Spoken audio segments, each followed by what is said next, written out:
तो आज मैं आपको एक अनोखी रहस्यमय कहानी सुनाऊंगा। अगर आप चैनल पर नए हैं तो अभी सब्सक्राइब कर ले तथा कहानी पूरा देखे। अंत में एक अनोखा रहस्य छुपा है। धन्यवाद। तो सुनिए। एक समय था जब आकाश और पृथ्वी के बीच का संबंध बहुत ही अस्थिर हो गया था।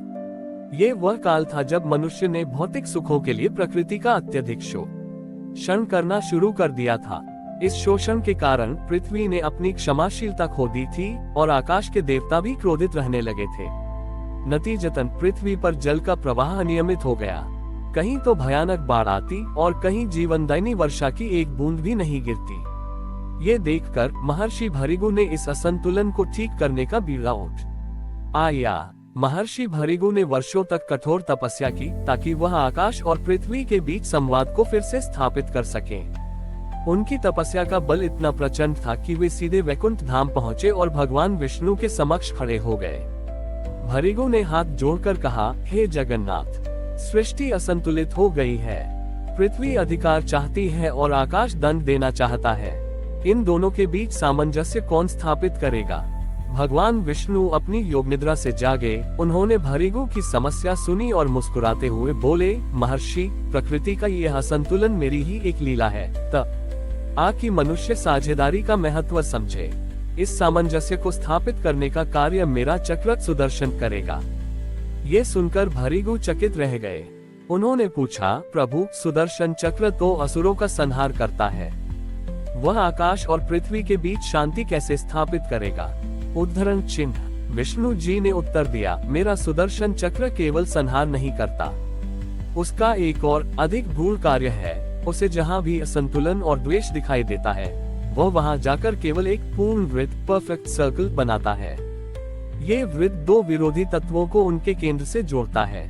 विष्णु जी ने तत्काल अपने सुदर्शन चक्र को आदेश दिया। चक्र वैकुंठ से निकलकर सीधे पृथ्वी की ओर तीव्र गति से बढ़ा।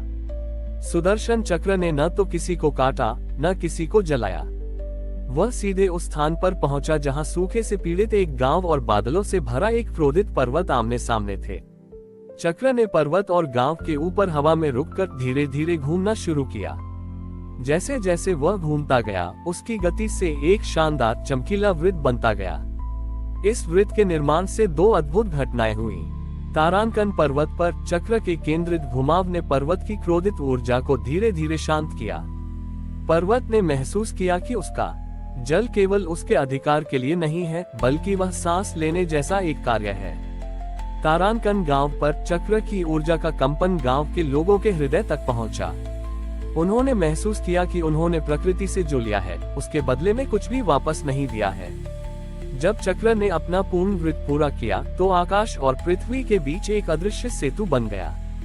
पर्वत के बादल खुशी से रोने लगे और शांत, नियमित वर्षा शुरू हो गई, जो न तो बाढ़ लाती थी और न ही सूखा रहने देती थी। महर्षि भृगु ने देखा कि सुदर्शन चक्र का वास्तविक कार्य विरोधी शक्तियों को नष्ट करना नहीं, बल्कि एकता के केंद्र से जोड़ना है।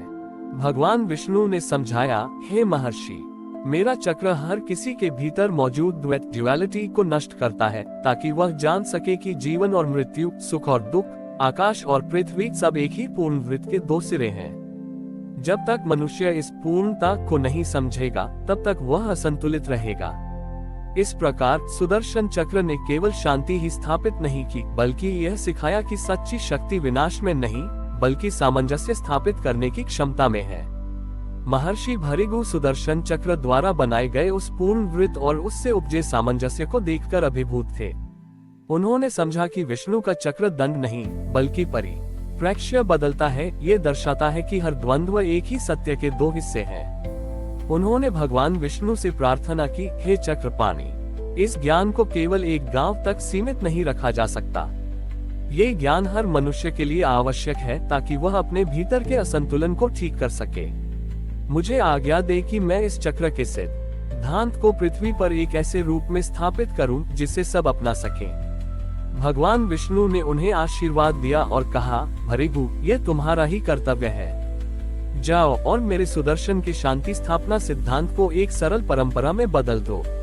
महर्षि भृगु पृथ्वी पर लौटे और उन्होंने उस गांव में, जहां चक्र ने सामंजस्य स्थापित किया था, एक नई परंपरा शुरू की।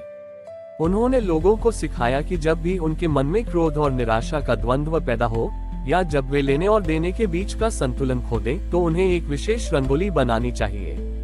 ये रंगोली साधारण नहीं थी, ये सुदर्शन चक्र का ही एक ज्यामितीय रूप थी। भृगु ने सिखाया, तारांकन सबसे पहले एक केंद्र बिंदु बनाओ। ये बिंदु आत्मा का प्रतीक है, वह केंद्र जो हमेशा शांत रहता है। तारांकन फिर इस बिंदु के चारों ओर एक पूर्ण वृत्त बनाओ। ये वृत्त काल का प्रतीक है, ये दर्शाता है कि जीवन में सब कुछ लौटकर केंद्र पर आता है। तारांकन अंत में वृत्त के भीतर दो विपरीत रंग भरे जैसे नीला और पीला, ये रंग आकाश और पृथ्वी, लेने और देने के द्वंद्व का प्रतीक है। उन्होंने गांव वालों से कहा कि जब वे इस रंगोली को शांत मन से बनाते हैं, तो वे अनजाने में ही सुदर्शन चक्र की ऊर्जा को आमंत्रित करते हैं। रंगोली का निर्माण उनके मन को मजबूर करता है कि वे केंद्रित हों और द्वंद्व को एक ही पूर्णता के हिस्से के रूप में देखें। ये परंपरा जल्द ही उस गांव से निकलकर पूरे क्षेत्र में फैल गई। लोग अब केवल त्योहारों पर ही नहीं, बल्कि जब भी मन अशांत होता तो ये रंगोली बनाते थे। इससे उन्हें एक गहरी आंतरिक शांति मिलती थी और वे समझ जाते थे कि जीवन की हर समस्या में समाधान का केंद्र उस समस्या के भीतर ही मौजूद है, ठीक वैसे ही जैसे सुदर्शन चक्र का केंद्रित घुमाव असंतुलन को नष्ट किए बिना सामंजस्य स्थापित करता है। इस प्रकार महर्षि भृगु ने भगवान विष्णु के संहारक अस्त्र सुदर्शन चक्र के गुण ज्ञान को रंगोली जैसी एक साधारण और सुंदर कला में परिवर्तित कर दिया, जिससे हर घर में आंतरिक शांति और बाहरी सामंजस्य का वास हो सके। हमारी और भी आध्यात्मिक एवं अनोखी कहानियां देखने के लिए हमारे चैनल पर जाएं तथा धार्मिक एवं पौराणिक अनोखी कहानियां हमारे चैनल पर है। कृपया जाके देखें तथा हमारे चैनल को सब्सक्राइब करके रखें और वीडियो लाइक जरूर करें। धन्यवाद।